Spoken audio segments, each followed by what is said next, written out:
Godson Public School, Number 6, Surapet Main Road, Thirumal Nagar, Chennai 600099, Tamil Nadu. மின்தடையை சரி செய்யும் வகையில் சிறப்பு குழுக்கள் அமைக்கப்பட்டிருப்பதாக மின்சாரத்துறை அமைச்சர் நிர்மல்குமார் தெரிவித்துள்ளார். சென்னையில் பேட்டியளித்த அவர், மற்றவர்களை குறை சொல்லி முதலமைச்சர் விஜய் ஆட்சி நடத்த வேண்டிய அவசியம் இல்லை என்று குறிப்பிட்டார்.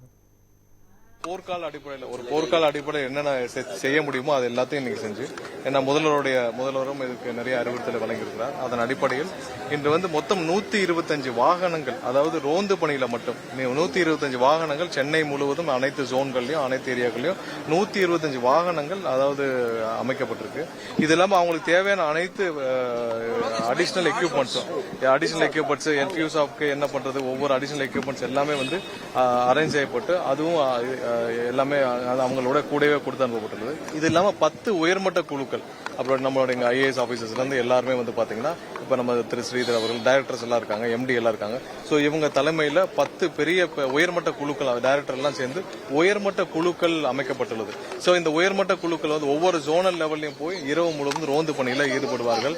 ஏதாவது ஒரு எங்கெங்கெல்லாம் மின்தடை ஏற்படுத்த உடனடியாக அங்க சென்று அட்ரஸ் பண்றதுக்கான உயர்மட்ட குழுக்கள் அமைக்கப்பட்டுள்ளது. சோ இன்று முதல் உயர்மட்ட குழுக்கள் எல்லா இடத்துலையும் நேரடியாக ரோந்து பண்ணி ஈடுபடுவாங்க. சோ இந்த பிரச்சனையெல்லாம் அட்ரஸ் பண்றதுக்கு எல்லாரும் யார் யார் எந்தெந்த ஏரியால பணியில் இருக்காங்கன்னு சொல்லி அனைத்தும் தகவல்களும் நம்ம மின்னகத்துக்கு கொடுக்கப்பட்டிருக்கு.